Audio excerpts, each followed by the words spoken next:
వి gold trusted gold buyers. మీరు తాకట్టు పెట్టిన బంగారాన్ని విడిపించి ఈ రోజు ఉన్న మార్కెట్ ధరకు కొనబడును. నమస్కారం, వెల్కమ్ టు ఐ డ్రీమ్. ధర్మ మార్గం విత్ విజిత కార్యక్రమానికి స్వాగతం.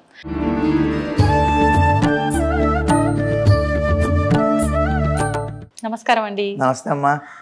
సాధారణంగా ఆలయానికి వెళ్తున్నాము అనగానే కొన్ని జాగ్రత్తలు ఇలా ఉండాలి, ఇలా వెళ్ళాలి ఆలయానికి అని పాటిస్తుంటాం తప్ప ఆలయంలోకి వెళ్ళిన తర్వాత మాత్రం ఏది తోస్తే అది చేసేస్తూ ఉంటాం. చాలా వరకు నిజంగా తెలుసో తెలియకో చాలా పొరపాట్లు చేస్తుంటాం.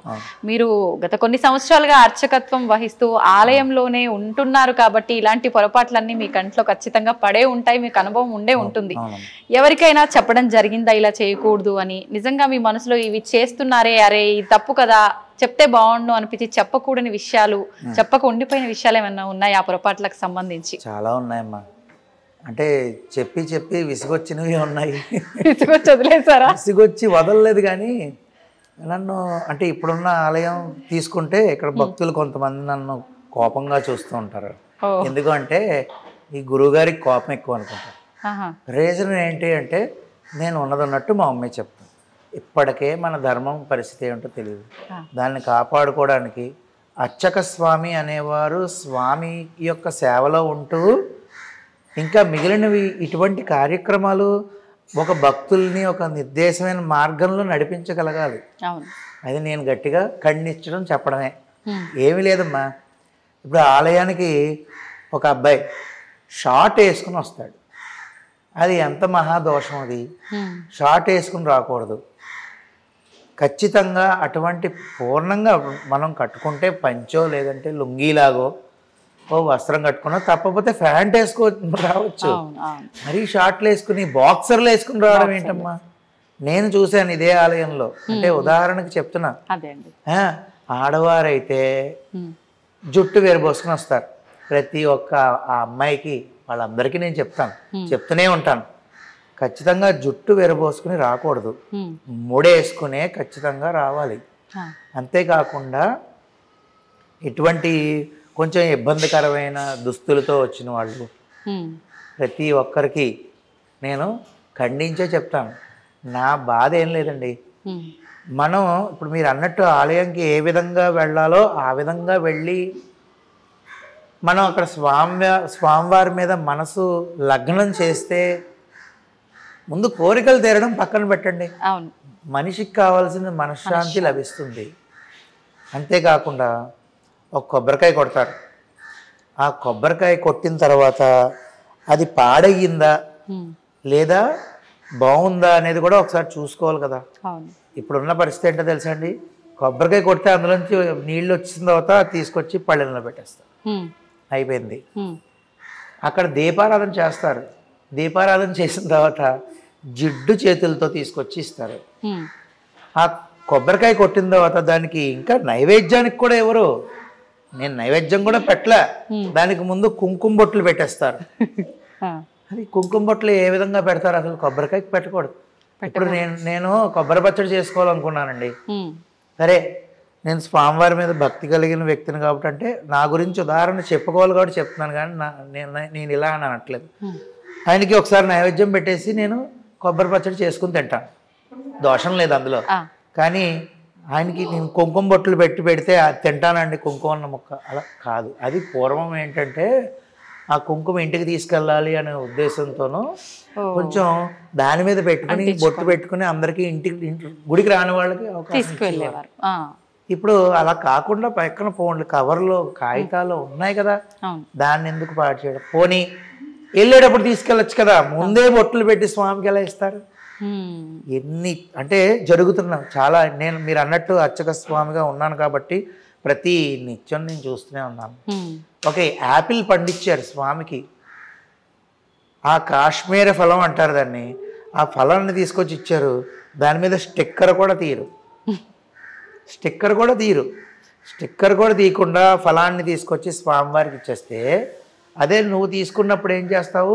శుభ్రంగా స్టిక్కర్ తీసుకుని కడుక్కుని తింటావు.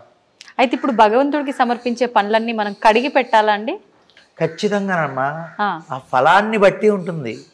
ఖచ్చితంగా ఏ ఫలమైనా సరే అమ్మా శుద్ధిగా ఇవ్వాలి అంటారు.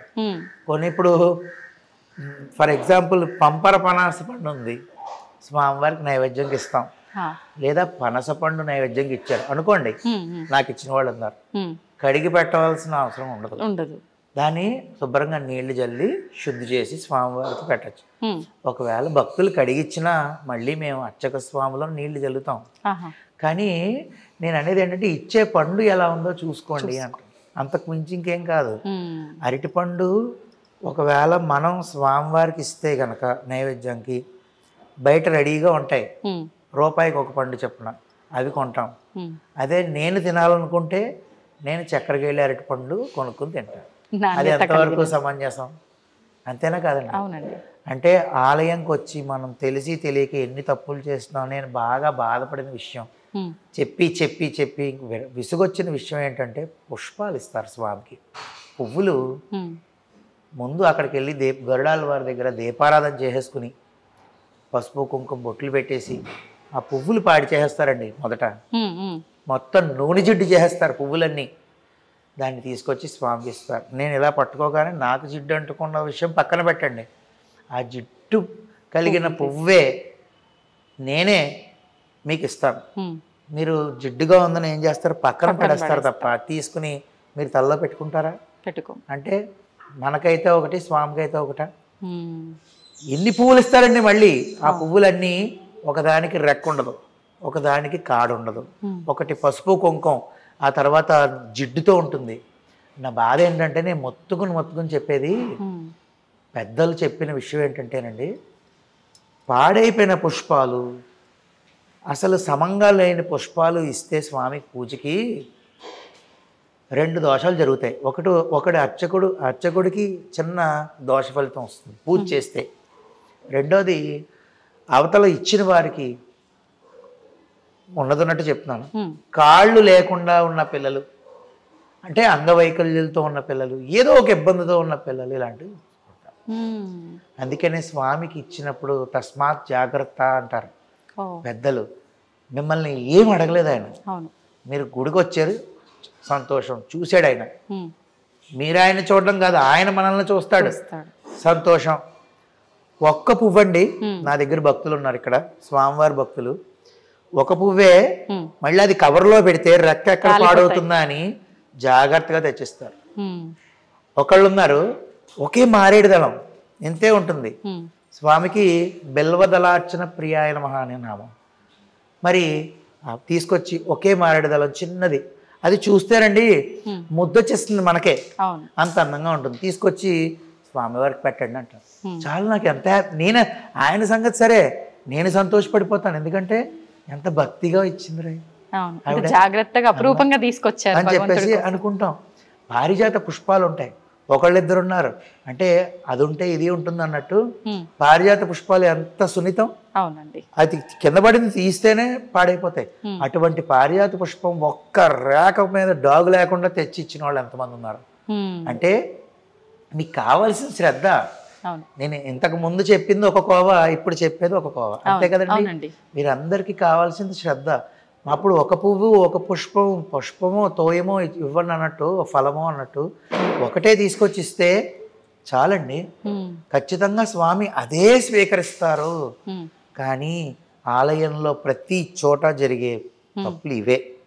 అర్చక స్వాములు అందరూ కూడా చెప్తూనే ఉంటారండి, ఎక్కడా కూడా మాట వినేది లేదు. జిడ్డైపోయి రెక్కలు ఊడిపోయిన పువ్వులు, కొబ్బరికాయ విషయంలో చెప్పాను, పళ్ళ విషయంలో చెప్తున్నాను, ఇవన్నీ ఉంటే ఎక్కడ భక్తి శ్రద్ధలు పెరిగిపోయి ఏ కోరికలు తీరిపోతాయండి. అంటే ముందు మనలో భక్తి అనేది ఉంటే తర్వాత మనం స్వామివారి మీద మన మనసు లగ్నం చేయగలిగితే తర్వాత ఆయన చూస్తాడు. ముందు మన దగ్గర ఏముంది మనం చూపించడానికి? మనసులో ఉన్నటువంటి భక్తి అనే కలవ పువ్వు ఏదైతే ఉంటుందో ఆ పువ్వు తీసుకెళ్ళి ఆయన పాదాల దగ్గర లోటస్ ఫీట్ అంటూ ఉంటారు. ఏమిటండి అది? అంటే మన మనసులో ఉన్న భక్తి అనే పువ్వుని, కమల పువ్వుని తీసుకెళ్ళి స్వామి దగ్గర అర్పిస్తే అదే ఆయనకి కావాలి. ఎన్నిసార్లు వచ్చేసి 108 ప్రదక్షిణాలు చేసేస్తాను, పరిగెడుతూ ఎందుకండి ప్రదక్షిణాలు చేయడం? ఈ ప్రదక్షిణలు చేసే విధానం కూడా నామస్మరణ లేకుండానే మీరు అన్నట్టుగా పరిగెత్తుతూ హడావిడిగా తిరిగి వాళ్ళ పని అయిపోయింది, వేరే పని ఉందని హడావిడిగా వెళ్ళిపోతారు. కొంతమంది అదే పనిగా అతిభక్తి ప్రదర్శిస్తున్నారేమో అనిపిస్తుంది ఆ ప్రదక్షిణలు చేసే విధానంలో కూడా. ఎలా ఉండాలండి అసలు నిజంగా? అంటే ప్రదక్షిణం అంటే ప్ర ధ షి నా అని 4 ప్ర అంటే మనం వేసే ప్రతి అడుగుకి మన కర్మలు నశించిపోతూ ఉంటాయి. అలాగా పాపక్షయం ఏదైతే ఉంటుందో ఆ క్షయం అంటే పాపాలన్నీ క్షయం అయిపోతాయి. ఆ తర్వాత ప్రదక్షిణం వల్ల ఆఖరిలో మోక్షాన్ని పొందుతాం. ఈ ప్రదక్షిణం అనేది చేస్తూ ఉండడం వల్ల దానికి చాలా అర్థం ఉంది. మనం అడుగులో అడుగేసుకుంటూ నెమ్మదిగా చేయాల్సిన పని లేదు, కానీ ఆచితూచి అడుగేయాలి ప్రదక్షిణ అనేది. ఫాస్ట్గా పరిగెత్తేస్తే ఉపయోగం ఏముంది చెప్పండి? అంటే చేసేనని పేరుకి తప్ప ఉపయోగం లేదు. అది కైంకర్యం కింద రాదు. ప్రదక్షిణం అనేది నెమ్మదిగా చేసుకోవాలి. భగవన్నామ స్మరణతోనే ఉండాలి. మాట్లాడుకుంటూ కబుర్లు చెప్పుకుంటూ ప్రదక్షిణం చేస్తే పచ్చేది. నీకు సమయం అయిపోతున్నదా, ఇంకా 10 నిమిషాలే సమయం ఉందా, దానికి తగ్గట్టు చేసుకోండి. 10 నిమిషాలే సమయం ఉన్నప్పుడు విష్ణు సహస్రనామం చదివేయాలి. కనీసం విష్ణు సహస్రనామంకి ఒక ప్రశాంతంగా చేసుకోవాలంటే 28 నిమిషాలు పడుతుంది. నీకు 10 నిమిషాలు పావుగంట ముందు వచ్చి కంగారు పడిపోయి నేను చదివేస్తానంటే నెమ్మదిగా ఆ 10 నిమిషాలకు తగ్గట్టు నా స్తోత్రం తీసుకుని ప్రశాంతంగా చదువుకోవాలి. అవును. ఇప్పుడు నాకు ఆలయానికి వెళ్ళాలి, ప్రతిరోజు ఆలయం దగ్గరలోనే ఉంది కాబట్టి అని ఉంది, కానీ నాకు అంత సమయం కుదరట్లేదు. నేను వెళ్ళి ప్రదక్షిణ చేయడము, కొబ్బరికాయ కొట్టడము ఇదంతా నా వల్ల కాదు. నేను వెళ్తా, ఒక 5 నిమిషాలు ప్రశాంతంగా భగవంతుని చూస్తూ కూర్చుంటా, వచ్చేస్తా తీర్థ ప్రసాదాలు తీసుకొని, అలా వెళ్ళొచ్చు అంటారా? సంతోషంగా. ఇప్పుడు మీరు అన్నట్టుగా ఆయన ప్రదక్షిణాలు చేయమన్నాడా, కొబ్బరికాయ కొట్టమన్నాడా, పూజ చేయమన్నాడా? మీరు ఏదైతే ఇప్పుడు అన్నారో అదే చాలండి.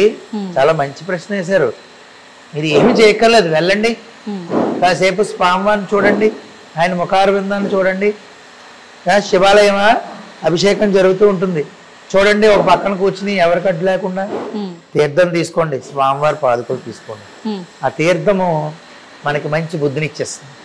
మీరు ఈ కూర్చున్న 5 నిమిషాలు ఏ ఆలయ ప్రతిష్ఠ అయినా కూడా కింద రాగి యంత్రాలకి పెట్టి దాని మీద కొన్ని లక్షల సార్లు మూలమంత్రాన్ని జపం చేసిన జలాన్ని విడిచిపెట్టి దాన్ని స్వామివారి కింద ఉంచితే ఎలక్ట్రోమాగ్నెటిక్ వేవ్స్ అనేవి ప్రొడ్యూస్ అవ్వి మనం ప్రదక్షిణం చేస్తున్నప్పుడు అవన్నీ మన శరీరానికి పట్టి మనం కూర్చుని ఉన్నప్పుడు కూడా మంచి ఆలోచనలు ఇచ్చి ఒక మంచి మార్గాన్ని, ఒక కష్టంతో నేను వచ్చానండి ఆలయంకి, తదేక దృష్టితో మీరు భక్తి శ్రద్ధలతో స్వామిని చూసి కొంచెం మానసికంగా ప్రశాంతంగా కళ్ళు మూసుకుని ధ్యానం చేసుకుంటే స్వామి నామాన్ని, స్వామి రూపాన్ని, మీకు ఏదైతే కష్టం ఉందో తొలగిపోయే మార్గాన్ని మీరు తీసుకుని గుడిమెట్లు దిగుతారండి.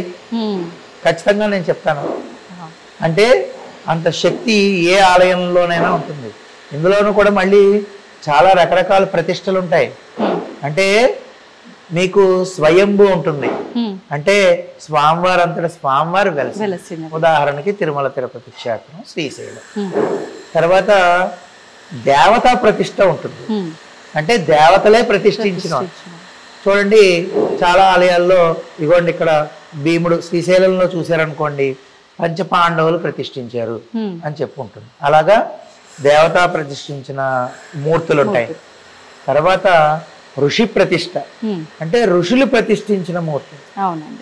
తర్వాత రాక్షసులు కూడా ప్రతిష్ఠించారండి, చాలా చాలా చోట్ల ఉన్నాయి. రాక్షస ప్రతిష్ఠించిన శివలింగాలు స్వామూర్తులు ఉంటాయి. అలాంటివి మనకు తెలిసిన ఫేమస్ క్షేత్రాలు లాంటివి ధవళేశ్వరం రాజమహేంద్రవరంలో ఉంది. ఆ తర్వాత మానవులు ప్రతిష్ఠించినవే ఇప్పుడు మనం చేసుకుంటాం. ఎందుకు ఈ వర్గాలు ఎందుకు డివైడ్ చేస్తున్నాం అంటే, స్వయంభూ లింగము, స్వయంభూ ఆలయం తిరుమల తిరుపతి దగ్గరికి వెళ్ళి ఒకసారి గోవింద అంటే కొన్ని కోట్ల రెట్ల సార్లు అన్న ఫలితం వస్తుంది. అది దేవతా ప్రతిష్ఠ దగ్గరికి వెళ్ళారు, అక్కడికి వెళ్తే మనం ఒకసారి గోవింద అంటే 1 కోటి సార్లు అన్న ఫలితం వస్తుంది. తర్వాత ఋషి ప్రతిష్ఠ దగ్గరికి వెళ్తే కొన్ని లక్షల ఫలితం వస్తుంది. అదే రాక్షస ప్రతిష్ఠ దగ్గరికి వెళ్తే 1 లక్ష సార్లు అన్న ఫలితం వస్తుంది. మనం ఆఖరి మానవ ప్రతిష్ఠ దగ్గరికి వెళ్ళి మనం ఓం నమ శివాయ అన్నాం అనుకోండి, ఒకసారి అన్న ఫలితం వస్తుంది. ఎందుకు చెప్తున్నానంటారా, ఇప్పటికీ మానవ ప్రతిష్ఠిత మూర్తులు ఏవైతే ఉన్నాయో అక్కడికి వెళితే మళ్ళీ వేల లక్షల మళ్ళీ వస్తుంది. ఏది ఫలితం? ఏ విధంగా అంటారా, మనం చేతుల్లోనే ఉంది స్వామివారికి ఇవ్వాల్సిన శక్తి.